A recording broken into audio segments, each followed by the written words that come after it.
Assalamualaikum warahmatullahi wabarakatuh. Salam dan bahagia Bapak Ibu guru penggerak. Perkenalkan, nama saya Khairul Arifin, calon guru penggerak angkatan 11 dari SLB Negeri Barabai, Kabupaten Hulu Sungai Tengah. Dengan fasilitator Bapak Beni Marjayanto dan pengajar praktek Ibu Rustalina. Koneksi antar materi modul 3.1 pengambilan keputusan berbasis nilai-nilai kebajikan sebagai pemimpin. Kegiatan pemantik. Bacalah kutipan ini dan tafsirkan apa maksudnya. Mengajarkan anak menghitung itu baik, namun mengajarkan mereka apa yang berharga atau utama adalah yang terbaik. Dari kutipan tersebut, apa kaitannya dengan proses pembelajaran yang sedang Anda pelajari saat ini? Berdasarkan kutipan tersebut, tersirat makna bahwa segala sesuatu harus dipelajari dari hal yang paling mendasar atau utama. Dalam materi pengambilan keputusan berbasis nilai-nilai kebajikan sebagai pemimpin, hal yang paling mendasar yang perlu dipelajari adalah terkait dengan etika. Etika akan menjadi dasar dalam pengambilan keputusan karena bersumber dari nilai-nilai kebajikan universal. Selain nilai kebajikan, dasar dari pengambilan keputusan adalah berpihak pada murid dan harus bertanggung jawab. Sehingga saat dasar pengambilan keputusan sudah dikuasai, maka permasalahan apapun akan lebih mudah dan lebih terarah dalam menemukan solusi permasalahan dan pengambilan keputusannya. Bagaimana nilai-nilai atau prinsip-prinsip yang kita anut dalam suatu pengambilan keputusan dapat memberikan dampak pada lingkungan kita. Prinsip yang dianut dalam pengambilan keputusan diantaranya berpikir berbasis hasil akhir, peraturan dan rasa peduli. Ketiganya disesuaikan dengan kondisi dan situasi yang sering terjadi. Apapun prinsip yang dianut tetap harus bersumber dari nilai-nilai kebajikan universal sesuai dengan dasar pengambilan keputusan. Dalam mengacu pada prinsip dan nilai yang sesuai, maka kita akan mengambil keputusan yang lebih adil, bijaksana, dan berpihak pada murid, sehingga akan memberikan dampak yang positif bagi lingkungan tempat kita berada. Bagaimana Anda sebagai seorang pemimpin pembelajaran dapat berkontribusi pada proses pembelajaran murid dalam pengambilan keputusan? Dalam proses pembelajaran, tak menutup kemungkinan akan ada saja masalah yang terjadi di dalam kelas. Sebagai pemimpin pembelajaran, kita harus senantiasa peka terhadap segala persoalan yang terjadi dan mampu mengatasinya dengan baik, sesuai dengan dasar pengambilan keputusan diantaranya berpihak pada murid, bersumber pada nilai-nilai kebajikan, dan harus bertanggung jawab. Maka secara tidak langsung, kita telah memberikan contoh teladan kepada murid kita cara pengambilan keputusan yang tepat, adil, arif, dan tidak subjektif. Menurut Anda, apakah maksud dari kutipan ini jika dihubungkan dengan proses pembelajaran yang telah Anda alami di modul ini? Jelaskan pendapat Anda. Education is the art of making man ethical. Pendidikan adalah sebuah seni untuk membuat manusia menjadi berperilaku etis. Orang yang berpendidikan akan memiliki etika dibandingkan orang yang tidak berpendidikan. Dengan beretika, maka segala perilaku akan sesuai dengan norma, nilai, dan hukum berlaku. Sehingga dengan berperilaku etis sesuai dengan etika dalam pendidikan, maka akan mempermudah dalam proses pembelajaran maupun pengambilan keputusan. Rangkuman kesimpulan pembelajaran koneksi antar materi. Bagaimana filosofi Ki Hajar Dewantara dengan Patra Priloka memiliki kaitan dengan penerapan pengambilan keputusan sebagai seorang pemimpin? Proses pengambilan keputusan yang dilakukan seorang pemimpin harus dapat memberikan contoh atau teladan yang baik bagi yang dipimpinnya. Ingarsa Suntoloda. Hasil keputusan harus mampu membangkitkan semangat untuk terus melakukan inovasi dalam melakukan pengambilan keputusan yang berpihak pada murid. Ingmadya Mangunkarsa. Dan seorang pemimpin harus terus memberikan motivasi atau bimbingan saat melakukan proses pengambilan keputusan. Tuturi Handayani. Agar diperoleh hasil sesuai dengan yang diharapkan. Bagaimana nilai-nilai yang tertanam dalam diri kita berpengaruh kepada prinsip-prinsip yang kita ambil dalam pengambilan suatu keputusan. Nilai-nilai yang tertanam dalam diri sebagai seorang guru penggerak diantaranya berpihak pada murid, mandiri, kolaboratif, reflektif, dan inovatif harus menjadi dasar dalam pengambilan keputusan. Nilai-nilai tersebut akan berpengaruh pada prinsip pengambilan keputusan yang akan kita ambil disesuaikan dengan situasi yang terjadi dan pengaruhnya terhadap lingkungan. Bagaimana materi pengambilan keputusan berkaitan dengan kegiatan coaching atau bimbingan yang diberikan pendamping atau fasilitator dalam perjalanan proses pembelajaran kita, terutama dalam pengujian pengambilan keputusan yang telah kita ambil. Apakah pengambilan keputusan tersebut telah efektif? Masihkah ada pertanyaan-pertanyaan dalam diri kita atas pengambilan keputusan tersebut? Hal-hal ini tentunya bisa dibantu oleh sesi coaching yang telah dibahas pada sebelumnya. Kegiatan coaching atau bimbingan yang diberikan pendamping atau fasilitator dapat menjadi bekal dalam melakukan proses pengujian keputusan secara bertahap menggunakan 9 langkah pengambilan dan pengujian keputusan.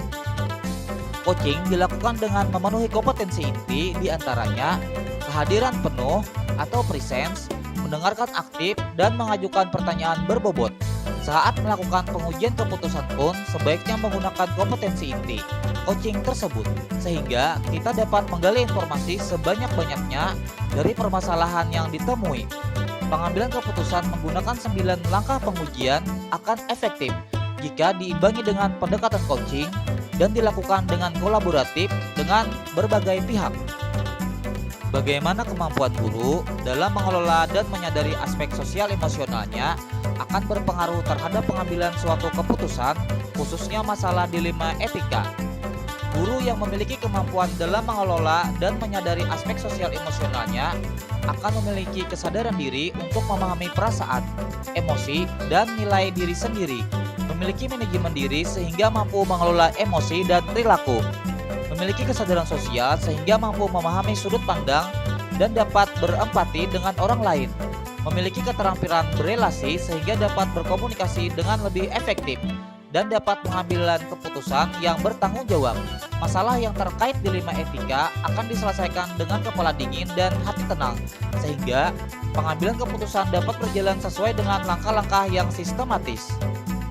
Bagaimana pembahasan studi kasus yang fokus pada masalah moral atau etika kembali kepada nilai-nilai yang dianut seorang pendidik. Studi kasus yang berkaitan dengan moral atau etika harus didasari dengan nilai-nilai yang dianut seorang pendidik, berupa nilai-nilai kebajikan yang bersifat universal, diantaranya keadilan, keselamatan, tanggung jawab, kejujuran, rasa syukur, lurus hati, dan lain-lain.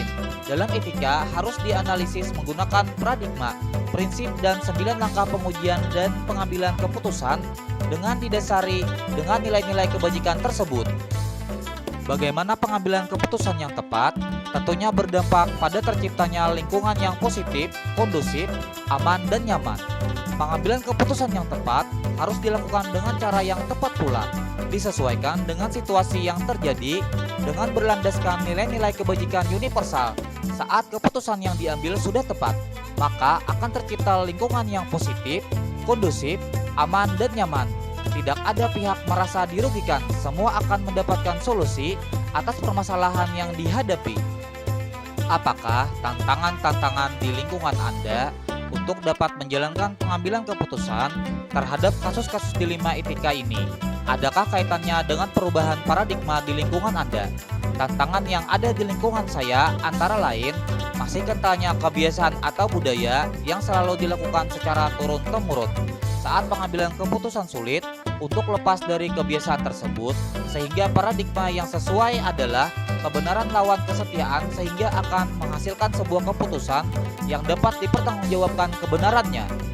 Apakah pengaruh pengambilan keputusan yang kita ambil ini dengan pengajaran yang memerdekakan murid-murid kita?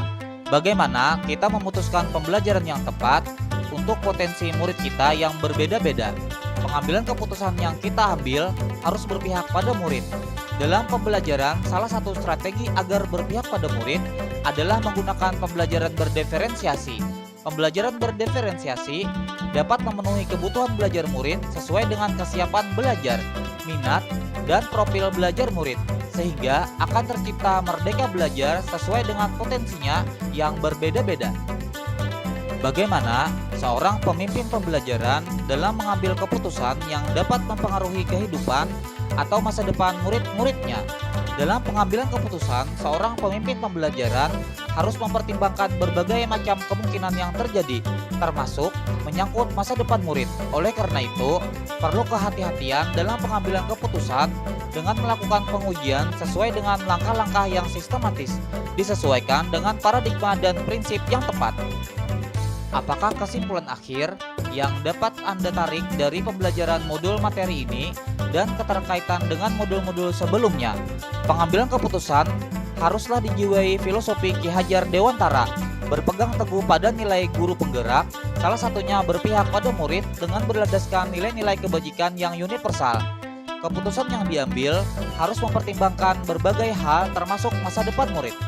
Pengambilan keputusan berpengaruh pada pengajaran yang memerdekakan murid karena disesuaikan dengan potensinya masing-masing. Seorang pemimpin haruslah memiliki kompetensi sosial dan emosional agar dapat mengambil keputusan dengan penuh kesadaran diri, mampu mengelola emosi, dan mengambil keputusan yang bertanggung jawab.